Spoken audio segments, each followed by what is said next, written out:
All right. I got to take a few minutes today to address another concern that I have in the podcast world. If you've been hanging out with me for the past few weeks, you know I've had a lot to say about download numbers. This directly relates to that, but it's also just one of these things that I know is a problem. And I think the bigger part of the problem is that there isn't enough chatter about what this can potentially do to your podcast, and I want to give it some attention today. So hopefully anyone that hears this can take a couple action steps. And by the end of this, you'll might be saying, Jason, I don't even know if there are action steps that we can take, because this is just craziness. And it's like any other spam thing. As soon as you wipe out one, the next one's coming in right behind it. So what I'm talking about is the podcast promoters, and they are on all the social media networks. I know I'm getting hit with them all over the place. And if you have a podcast and you've mentioned the word podcast on your social media, you've probably experienced some of this too. So let's talk about how we can use our abilities to do what we can to eradicate this problem in the podcast world. Hello, my name is Jason Sircone, and you have stumbled upon episode 97 of Podcasting Strategy Simplified. So, does this impact your strategy? Hell yeah, it does. And I say that because, jumping back on my soapbox about getting obsessed with download numbers, these promoters prey on that mindset. And it's not real. It's the easiest way that I can say that. It's so unfortunate that we live in a world where these types of scams persist, and they're always going to be preying on the ones that are most susceptible. So you think of some of the money scams that people fall into. Who do they prey on? The elderly, because they just don't realize that they're being preyed on. And when it comes to the podcast promoters of the world, they're not looking to do anything but inflate your metrics and make you feel really good about what you're doing. The problem with that is they're doing it in nefarious ways, and they're doing it in ways that aren't getting you real listeners. They're just inflating the number. And the reason why I say this can impact your podcasting strategy is because your goal is to grow a successful show that impacts your audience, and depending on the niche that you are choosing to create in, audience size is going to vary. You're not going to get millions of people to listen to your show if you're in a very tight niche, and that's okay. You don't need millions of people to listen to your podcast. But we fall into that trap of bigger is better.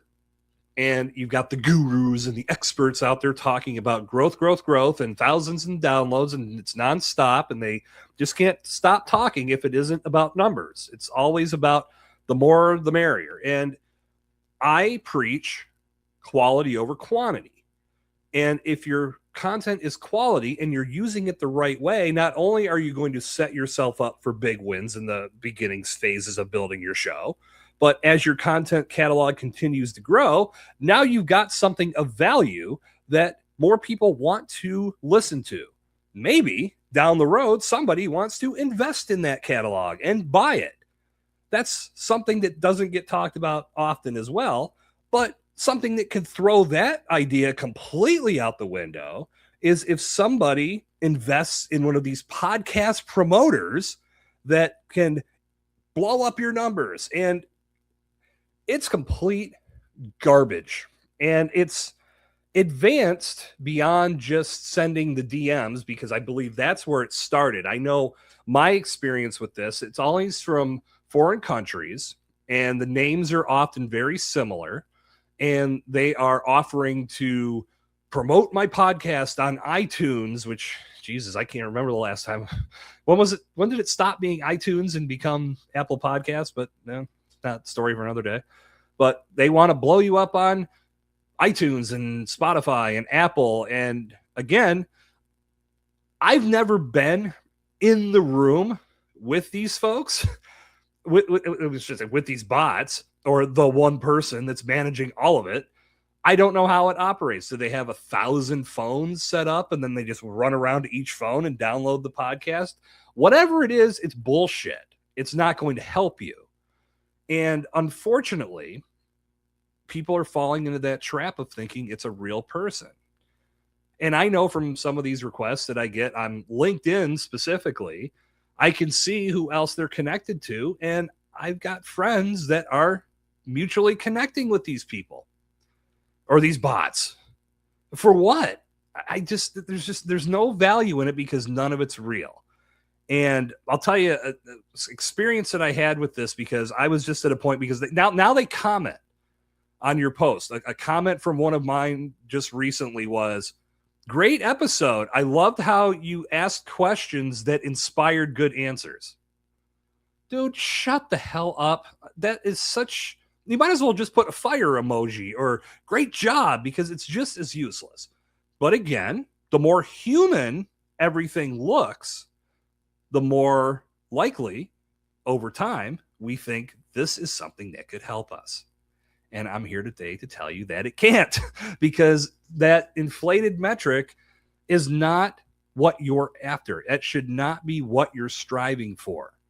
Getting more listens is something that is earned over time, but in the beginning phases of launching your show, focusing on the content that you build and then utilizing that content for other marketing purposes, that's the win, because you're going to save time in streamlining your processes in regards to creating content, but your podcast can continue to grow as you put out new content consistently and you get better at doing it. Inflating a metric for no good reason doesn't make you better at podcasting. And in a lot of ways, it can damage your reputation. It could damage anything you want to do in the future. Maybe your show someday does start to take off and you set up scenarios for sponsorship, or you set up scenarios for advertising. It could actually be a profitable revenue stream for you. But if you've got episodes in your catalog that have been inflated by fake metrics and you've gotten to this point by nefarious means, well, now why would anybody want to invest in you? So another experience I had with one of these bots was they left a comment on one of my posts that was passive aggressively saying that I did something wrong, but they love the content and the show is great. And I responded with this absolutely sarcastic answer or response of, "Oh my God, where have you been all my life? I am so happy you finally found my account so you can do everything within your power to make my podcast so much better, because based on your comment, I don't know what I'm doing. So I'm so glad you're here. This is awesome. Welcome." Something to that effect. That's paraphrasing. Within 5 minutes, I had a DM of them saying what they were going to do and how they were going to inflate my metrics. And I just immediately blocked and reported. And I feel like that's, as useless as it may seem, it's like firing a slingshot at a battleship. But that seems to be the tool we have in our arsenal, is that we can block and report. And it's one at a time, but it is what it is. We had an open discussion about this in our Podcast Professionals Association. We have a monthly call where people in the organization gather to discuss these types of things. And this was one of the subjects that came up because it seems to be more and more prevalent. And that's why I wanted to take some time today to talk about this, because I don't want to see you fall prey to it. And I say that very seriously, because here's what can happen. I'm not saying this would happen all the time, but this came up in that conversation and someone said they actually experienced this. This would be the last thing that I would want to happen to you. If you bring in one of these number inflators, these podcast promoters, whatever nefarious means they're using to grow that number, whether it's through something similar to a link farm, or they have a cluster of people with phones that just download just to show that the number's there, but they're not actually listening. Once they inflate your number, they have done what they said they were going to do. And now you can look at that and say, okay, yeah, that worked. My numbers are bigger now. So perhaps they'll keep doing that for you, but at some point they're going to want to get paid. And if you say, well, you inflated my numbers and that looks great, I'm done, they can come back and, for lack of a better term, hold you up for ransom and basically say, if you don't pay, we're going to take away the numbers that we got. And again, I don't know how you reverse it, but they're quote unquote smarter than me at this bullshit. But also, they could say, we're going to start going public on your feeds and leaving you negative reviews. Now, imagine, I don't know how many at a time would flood in, but imagine all of a sudden your podcast has hundreds of negative reviews. That sucks. And I know we've talked about this on past episodes of the show. I'm not saying that podcast reviews and ratings are going to throw off your appearance and visibility in the algorithms, but that social proof. Someone sees a bunch of negative reviews and doesn't investigate to see that they're all bots, you may have a problem on your hands. And it might be something that Apple or any of the other platforms that house reviews can handle for you. So you have to be careful. And I would love to get to a point where we can find out more about how these scam services operate and do more to eradicate them. It's a shame that we can't go to LinkedIn. And that, again, I say LinkedIn because that's primarily where I see this, but I've been starting to see it more on Meta. And I say Meta as a whole because this actually just happened to me a couple days ago. The same bot account, which was from a foreign country but had an American name, liked probably the last 20 plus posts that I had made on Instagram, on Facebook, and started to interact with me on Threads. And when I saw the similarities and saw, okay, obviously this is another one of those bots, I blocked and reported it across all three of those platforms. As I said earlier, it would be nice if we could do something to eradicate this, but the problem is it's almost like a drug kingpin. The big guy goes down, someone comes in to take over.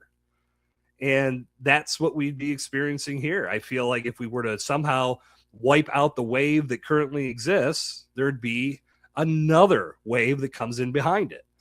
So my message today is that you need to be vigilant and you need to be smart about what you're agreeing to bring into your podcasting strategy. A person that is claiming to inflate your numbers or give you more downloads is not someone that's on your side, especially if it's someone that you don't know. Now, let me take one step back. I know there are companies out there that do this through good means. They're the more white hat cowboys of the world, like companies like Mopod, for example, that will actually grow your numbers, but through the right types of avenues and the right types of platforms. But these people are able to, or these bots, I keep saying people, they're not people, they're bots. These bots are not going to get you anything that you can actually grab hold of. And it's not something that you would ever be able to turn over to an advertiser and say, here's what we got. Because what will end up happening is if you were to shut that service off and say you brought in advertisers because of it, when your numbers start to decline and an advertiser doesn't see any return, then you can't justify them continuing to give you money. So you're going to lose your agreements and you're going to hurt your reputation in the process. So it really comes down to mindset. And when I do my strategy days with clients, this is why we start with mindset, because understanding how this download number impacts your world is going to make all the difference. If you come into this with the mindset of only accumulating downloads, well, for one, you're not going to be focused on what earns you those downloads, and that is creating good content, getting better at your craft, delivering a good message, impacting the right audience. You're more focused on bringing more numbers in, and it's strictly for numbers' sake. So that's a vanity issue. If you are too focused on having inflated metrics, then that's all about vanity. Is vanity going to sell your product? Is vanity going to sell your service? Probably not. So be careful. I'm warning you. And I, again, use that tool of block and report whenever you see these things pop up. And if they're sending you friend requests, you need to dig in. And it's usually as easy as looking at their bio line, and I'm referring to LinkedIn again, and I will say even their profiles on Instagram and on Threads, they'll say pretty much the same thing in some shape or form of podcast promoter, podcast growth expert in the iTunes and Apple iTunes, Spotify world, YouTube expert, blah, blah, blah, blah, blah. It's things like that. You have to look and make sure, because again, like, I don't want to cast a bad shadow on the people that actually do this and they're doing it legitimately. And I feel especially bad for those people because they're trying to do the right thing. And these bots are scorching the freaking earth, making it even harder for them to do their job. So make sure that you are looking at the credibility of anybody that is offering to help you grow your podcast. Someone that is just shooting off a random message, and I'm telling you that random message is triggered by you mentioning the word podcast. I get 3 to 5 of these a day on LinkedIn. And as I said, I'm starting to see it infiltrate the other platforms that I play on as well. And it freaking sucks. And again, my message today is not to use my platform to bitch, even though I feel like maybe I've done a little bit of that today.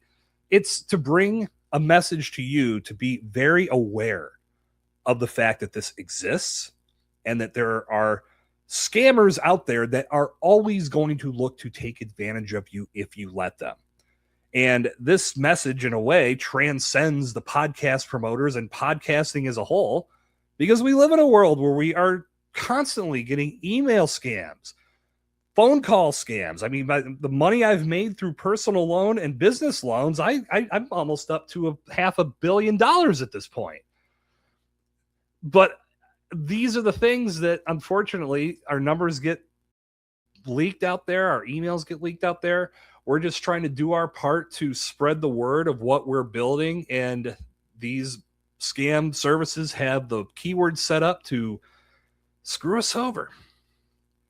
And like I said, can we stop it? I don't know. I'd like to get to a place where we can get there, but I just don't see how it's going to happen. What's funny, and I can't wait to test this theory, is me putting out videos about this bullshit and seeing if it attracts the scammers like it always does. I also have something else that I'm not going to bring this up today, but when I bring it up, I will talk about it here on the show, but it's an experiment that I want to run.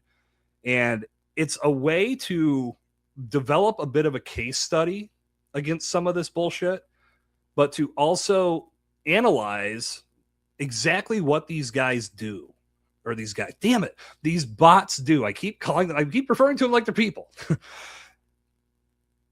If there's a way to identify exactly what happens, I would love to be able to report that data to you, because now you not only would you have this awareness message that I'm putting out right now, but you would also have something that would back it up and say, okay, not only is Jason making me realize I should stay away from these scams, but here's what actually happens if I get involved. Now, that ransom scenario that I explained earlier, that's the one that I think you should keep front of mind. You don't want to put yourself in a position where that could happen. So be very vigilant about who you're letting into your world to help you. You want to connect with people that you can trust, that you know are actual humans that come to you every week with new podcast content, that looking out for your best interest, but also letting you know that they are here to help you. They want to see you grow in the right way. Those are the people that you want to talk to first. So thank you for being a member of the Bomb Squad and being here with me on these weekly shows. And again, I did not know the best way to bring this message to you today. So it might have come across as a little bit of, you're picking a weird hill to die on. I don't feel that way. I mean, if anything, maybe it's a hill that I'll just get critically injured on. But at the same time, I don't want you to fall prey to some scam that could wipe out your podcast or put a negative shine on your podcast when all you're trying to do is build something good that makes your brand move forward. So in order to do that, trust your instincts, but be very vigilant about who you bring into your world to help you grow your podcast. Now, before I shut down today's episode, I want to take a moment to remind you about my podcast VIP Accelerator program. This is a 2-week coaching program that allows us to work together and zero in on a very important aspect of your podcasting strategy that you would like more clarity on. To learn more about this program, all you need to do is set up a free discovery call with me. Visit jasonsircone.com/discovery call and make it happen. That link is in the show notes. And with that, I'm going to bring down the curtain on episode 97 of Podcasting Strategy Simplified. I hope you had a great time. I know I did. Ignore those spam services. Be vigilant, trust your instincts, and bring the right people into your world to help you grow your podcast. Until our paths cross again on the next episode, my name is Jason Sircone, reminding you that podcasting isn't easy, but it doesn't need to be complicated. I'll see you next time.